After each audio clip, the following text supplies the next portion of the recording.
दोस्तों, स्वागत है आपका मेरे YouTube चैनल इंग्लिश बाबू पर। और आज मैं फिर हाजिर हूँ आपके साथ एक नई स्टोरी लेकर।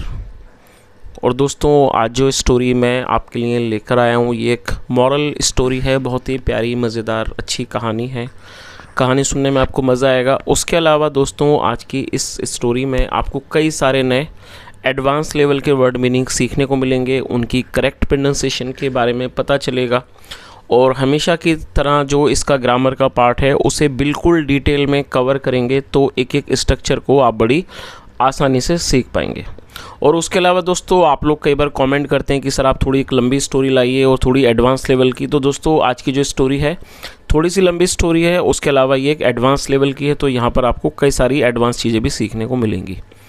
तो चलिए दोस्तों, आज की इस कहानी को हम शुरू करते हैं। और सबसे पहले कहानी का टाइटल देखते हैं। कहानी का टाइटल है स्वीट लाइम। क्या मतलब हुआ दोस्तों? स्वीट का मतलब होता है मीठा, लाइम मतलब नींबू, मीठा नींबू। तो दोस्तों, ये आज की इस कहानी का टाइटल है, शीर्षक है। और अब मैं इसे पढ़ना शुरू करता हूँ। आपसे रिक्वेस्ट है, आप कहानी को बिल्कुल ध्यान से सुने। यदि आज की कहानी में आपको कोई भी नया शब्द या फिर नया स्ट्रक्चर मिले तो आप उसको नोट करें। और यदि कहानी पसंद आए तो लाइक भी ज़रूर करें। तो चलिए इसको शुरू करते हैं।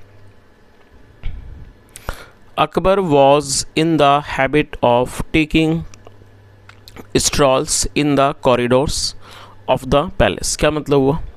Akbar was in the habit of taking strolls. दोस्तों, ये जो वाक्य है ये एक सिंपल पास्ट का वाक्य है, जहाँ पर वॉज या फिर वर्क का इस्तेमाल हेल्पिंग ऑफ के रूप में किया जाता है। और हैबिट का मतलब होता है आदत। और दोस्तों, स्ट्रॉल का मतलब होता है सैर करना। टेकिंग स्ट्रॉल का मतलब चहलकदमी करना, घूमना फिरना, टहलना, उसे टेकिंग स्ट्रॉल कहा जाता है। कॉरिडोर का मतलब होता है गलियारा। तो क्या अर्थ हुआ कि Akbar was in the habit of taking strolls in the corridors of the palace. Akbar को महल के गलियारों में घूमने का या कह सकते हैं टहलने का शौक था, या कह सकते हैं कि आदत थी। हैबिट मतलब आदत। One day he came towards the old part of the palace. और दोस्तों, ये जो वाक्य है ये पास्ट इंडेफिनिट का ही अफर्मेटिव वाक्य है, जहाँ पर सेकंड फॉर्म लगाई जाती है। कम मतलब आना, सेकंड फॉर्म केम, टूवर्ड्स मतलब की ओर। वन डे एक दिन, ही केम वह आए, towards the old part of the palace मतलब क्या हुआ कि एक दिन वह महल के पुराने हिस्से की तरफ आए। Things were in a pretty bad condition. और दोस्तों, देयर, और ये जो वाक्य है ये एक सिंपल पास्ट का ही वाक्य है, जहाँ पर वर्क का इस्तेमाल हेल्पिंग ऑफ के रूप में किया गया है। और जैसा मैंने आपको बताया, जब हम सिंपल पास्ट में कोई वाक्य बनाएंगे तो ऐसे वाक्यों में वॉज या फिर वर्क का इस्तेमाल हेल्पिंग ऑफ के रूप में किया जाता है। साथ में नाउन या एडजेक्टिव को लेकर वाक्य बनाते हैं बिना किसी भी वर्ब का प्रयोग किए। Things were in a pretty bad condition there. जो चीज़ें थीं वहाँ बहुत बुरी कंडीशन में थी। प्रेटी बैड मतलब काफ़ी ज़्यादा बुरी स्थिति में थी। The plasters of the wall were worn out. जो प्लास्टर था ऑफ द वॉल, दीवारों का, वर वॉर्न आउट, वो निकला हुआ था।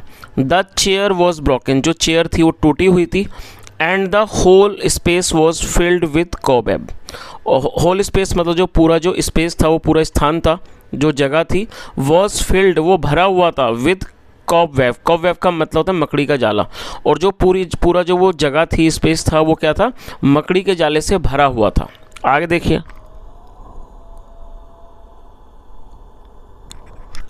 Akbar, who always preferred cleanliness and embellishment, was very displeased with this negligence। क्या अर्थ हुआ? Akbar who always preferred। दोस्तों, यहाँ who का यूज़ किया गया है। who एक रिलेटिव प्रोनाउन है। जब हम किसी का रेफरेंस देते हैं तो रेफरेंस देने के लिए who का यूज़ किया जाता है। प्रेफर का मतलब होता है किसी चीज़ को प्राथमिकता देना। क्लीनलीनेस नाउन है जिसका मतलब होता है साफ सफाई। और आप इस वर्ड को नोट कर लीजिए। एम्बेलिशमेंट ये एक नाउन है जिसका मतलब होता है ठाट बाट, सजावट, शोभा, उसे एम्बेलिशमेंट कहा जाता है। तो इस तरह से इस लाइन का क्या अर्थ निकला कि Akbar who always preferred cleanliness and embellishment. Akbar जो हमेशा साफ सफाई और सजावट और ठाट बाट को प्राथमिकता देते थे। वॉज वेरी डिस्प्लीज्ड, उन्हें बहुत ज़्यादा वो नाराज़ हुए। डिस्प्लीज का मतलब नाराज़ होना। विद दिस नेग्लिजेंस, नेग्लिजेंस का मतलब होता है लापरवाही, इस लापरवाही से। तो इस तरह से पूरी लाइन का क्या अर्थ निकला कि अकबर जिन्हें साफ सफाई और जो ठाट बाट या कह सकते हैं कि सजावट पसंद थी, वो इस तरह की नेग्लिजेंस से, इस तरह की लापरवाही से बहुत ज़्यादा नाराज़ हुए। ही कॉल्ड अ सर्वेंट, कॉल मतलब बुलाना, और ये सेकंड फॉर्म है, और दोस्तों ये पास्ट का ही, पास्ट इंडेफिनिट का वाक्य है जहाँ पे सेकंड फॉर्म लगाई जाती है। He called a servant named Khalid, उन्होंने एक खालिद नामक नौकर को बुलाया। To look into the matter, इस चीज़ के मामले में, इस मामले को देखने के लिए। And asked for an explanation, और उन्होंने एक सफाई मांगी। एक्सप्लेनेशन का मतलब होता है स्पष्टीकरण, या कह सकते हैं सफाई, और उन्होंने स्पष्टीकरण मांगा। और आप इसे नोट कर लीजिए दोस्तों, आस्क मतलब पूछना और आस्क फॉर मतलब मांगना। तो इस तरह से पूरी लाइन का क्या अर्थ निकला कि उन्होंने खालिद नामक एक नौकर को बुलाया और उसको कहा कि वो इस मामले को देखे और उससे एक स्पष्टीकरण मांगा। अकबर सैड, अकबर ने कहा, there are so many servants in this palace. और दोस्तों ये जो वाक्य है ये एक सिंपल प्रेजेंट का वाक्य है। जिस तरह से सिंपल पास्ट में वॉज वर्ब का इस्तेमाल किया जाता है हेल्पिंग वर्ब के रूप में, ठीक उसी तरह से सिंपल प्रेजेंट में इज एम आर का इस्तेमाल हेल्पिंग वर्ब के रूप में किया जाता है, साथ में नाउन या एडजेक्टिव को लेकर वाक्य बनाया जाता है। और दोस्तों यहाँ पर आप एक बात पर और ध्यान दें, जब हम सिंपल पास्ट या सिंपल प्रेजेंट में कोई भी वाक्य बनाते हैं और ऐसे वाक्यों की शुरुआत देयर से होगी, तो वहाँ पर देयर का कोई अलग से मीनिंग नहीं निकाला जाता है। देयर का प्रयोग मात्र वाक्य को बनाने के लिए किया जाता है। तो क्या अर्थ हुआ? अकबर सैड, अकबर ने कहा, there are so many servants in this palace, इस महल में कई नौकर हैं।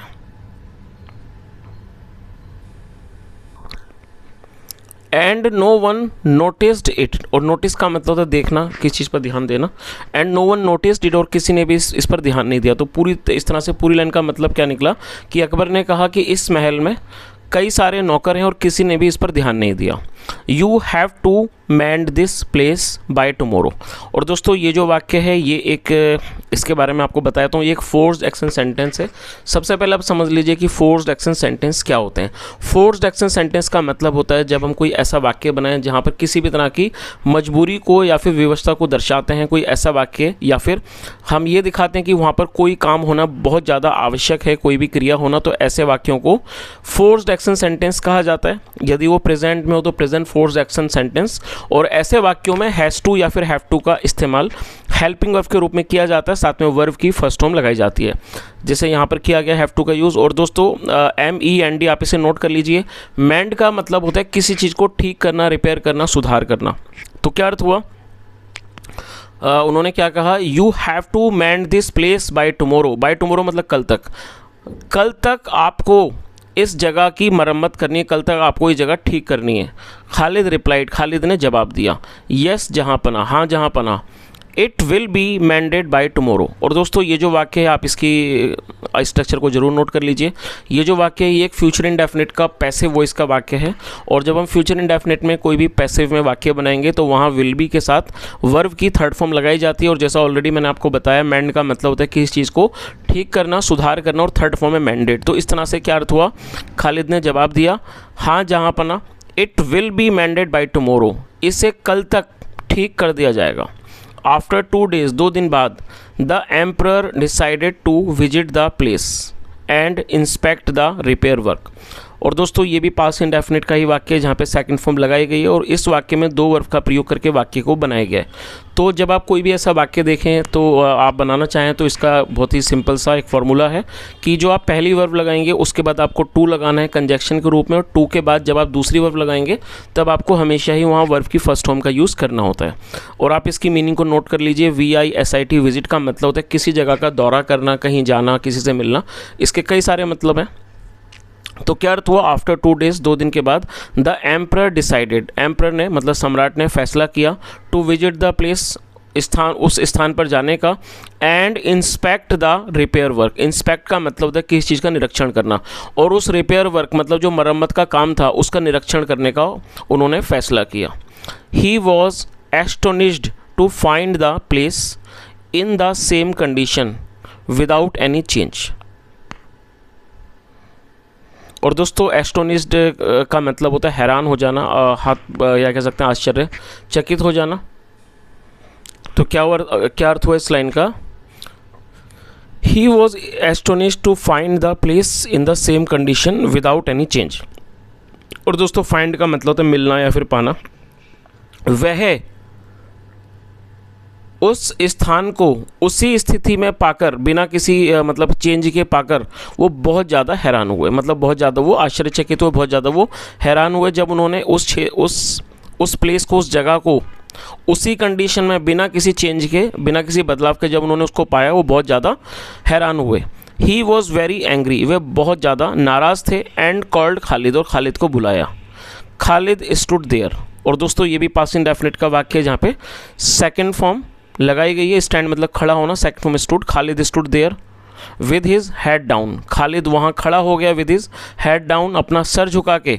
एंड कॉन्टीन्यूसली अपोलोजाइजिंग, और लगातार माफ़ी मांगते हुए। अपोलोजाइज मतलब माफ़ी मांगना होता है। तो इस तरह से पूरी लाइन का क्या अर्थ निकला कि खालिद लगातार माफ़ी मांगते हुए सर झुका के वहाँ खड़ा हो गया। खालिद सेड, खालिद ने कहा, जहाँ पना आई एम वेरी सॉरी, जहाँ पना मुझे बहुत दुख है। But there are a few things that I can not control, लेकिन ऐसी कुछ चीज़ें हैं that I can not control, जिनको मैं कंट्रोल नहीं कर सकता, जिन्हें मैं नियंत्रित नहीं कर सकता।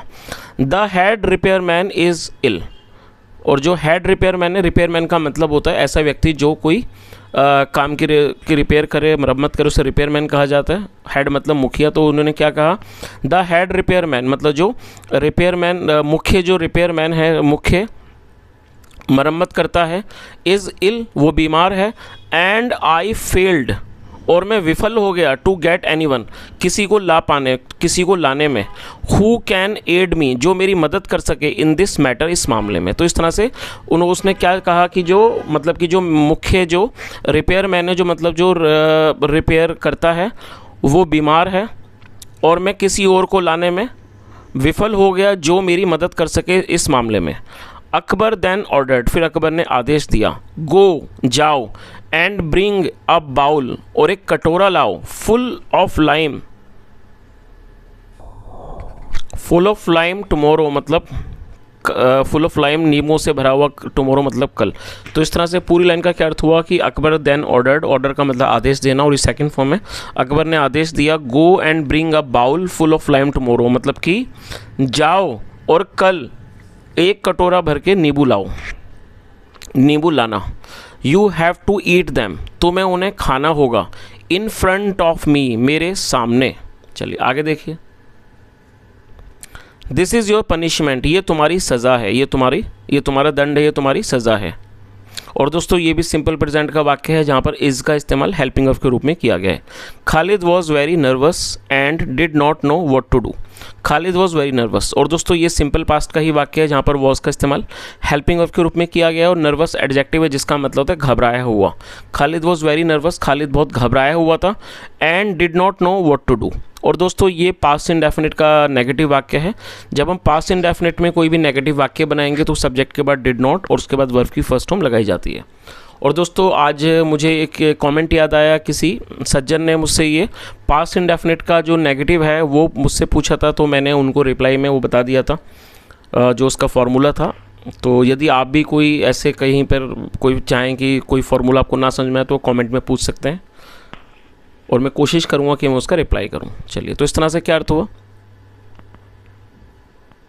Khalid was very nervous and did not know what to do, Khalid बहुत ज़्यादा घबरा गया और वह नहीं जानता था कि वो क्या करे, उसे नहीं पता था कि क्या करे। The idea of having lime juice made him sick, और ये जो विचार था ऑफ हैविंग लाइम, और दोस्तों हैव का मतलब खाना भी होता है, तो यहाँ पर इसका मतलब है खाना, और ये जो विचार था नींबू खाने का, मेड लाइम जूस मतलब नींबू खाने का जो विचार था, मेड हिम सिक उसने उसको बीमार कर दिया। He went to Birbal for help, वह बीरबल के पास मदद के लिए गया। Birbal took him to the kitchen and asked the cook to prepare some sweets that looked like cut out limes. क्या अर्थ हुआ, Birbal took him to the kitchen. और दोस्तों ये भी पास्ट इंडेफिनिट का वाक्य है जहाँ पे सेकंड फॉर्म लगाई गई है, टेक मतलब ले जाना, second form took. Birbal took him to the kitchen, Birbal उसे रसोई में ले गया।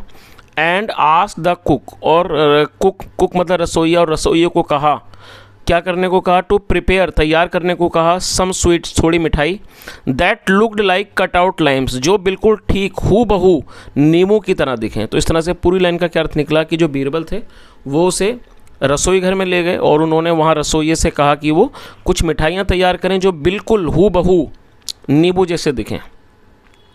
Next day Khalid came to the court with a bowl full of sweets that looked like lime. क्या अर्थ हुआ कि अगले दिन खालिद जो था केम टू द कोर्ट, वो दरबार आया विद अ बाउल, एक कटोरा लेके फुल ऑफ स्वीट्स, मिठाइयों से भरा हुआ, दैट लुक्ड लाइक लाइम, जो कि नींबू जैसा दिखता था।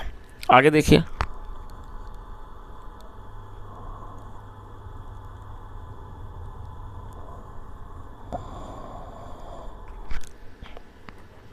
After Akbar gave the order, और अकबर के आदेश देने के बाद Khalid began to eat the sweets. Begin मतलब शुरू करना, second form begin. Khalid began to eat the sweets, Khalid मिठाइयाँ खाने लगा। तो पूरी लाइन का क्या अर्थ निकला? After Akbar gave the order Khalid began to eat the sweets, Akbar के आदेश देने के बाद। और दोस्तों ये पास्ट का ही वाक्य है जहाँ पे सेकंड फॉर्म लगाई गई है, आप चाहें तो इसे नोट कर लें। गिव मतलब देना, सेकंड फॉर्म गिव। अकबर के आदेश देने के बाद Khalid began to eat the sweets, Khalid मिठाइयाँ खाने लगा। The emperor was happily watching, जो सम्राट थे वो खुशी खुशी देख रहे थे। बट आफ्टर सम टाइम, लेकिन कुछ समय के बाद, ही वॉज सरप्राइज, वह हैरान हो गए, टू फाइंड, ये पाकर, a change in Khalid face, मतलब जो एक बदलाव था खालिद के चेहरे पर, उसको पाकर वो क्या थे, वो सरप्राइज मतलब कि हैरान हो गए। खालिद सीम्ड वेरी हैप्पी, और सीम का मतलब लगना, प्रतीत होना। जो खालिद था वो बहुत खुश प्रतीत हो रहा था, बहुत ज़्यादा प्रसन्न, मतलब कह सकते हैं बहुत ज़्यादा खुश लग रहा था। To have a bowl full of limes, मतलब एक पूरी कटोरी नींबू का खाकर वो बहुत ज़्यादा खुश प्रतीत हो रहा था। आगे देखिए। Akbar asked him to stop, Akbar ने उसे रुकने को कहा। And asked Khalid to bring the bowl to him, और खालिद को अपने पास कटोरी लाने को कहा। He inspected the bowl, inspect का मतलब निरीक्षण करना, देखना। उन्होंने बाउल को, कटोरे को देखा। एंड आस्क्ड हिज मैन, और उन्होंने अपने आदमियों को कहा, टू सी, ये देखने के, इफ़ एनीथिंग वॉज रॉन्ग, कि क्या कोई गड़बड़ है। तो उन्होंने अपने आदमी को कहा कि वो देखें कि क्या कोई गड़बड़ है। आगे देखिए।